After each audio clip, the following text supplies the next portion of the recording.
नमस्कार दर्शक बंधु जदि आप आज सुना कि रूपा किणवा चाहते तेज जाणी रखते कि आज घर बजार में 24 क्यारेट और 22 क्यारेट सोनार मूल्य कौन रही तेज आज भारतीय बजार में 24 क्यारेट सोनार मूल्य 1,750,000 टंका रही है बेले 22 क्यारेट सोनार मूल्य 92,300 टंका रही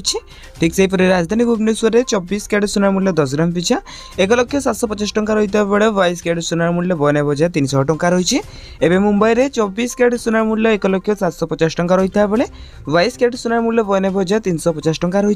तेज नुआदिल्ली में 24 क्यारेट सोनार मूल्य 1,900,000 टंका होता है बेले 22 क्यारेट सोनार मूल्य 92,450 टंका रही तेज दक्षिण भारत प्रमुख सहर चेन्नई में 24 क्यारेट सोनार मूल्य 1,750,000 टंका रही है बेले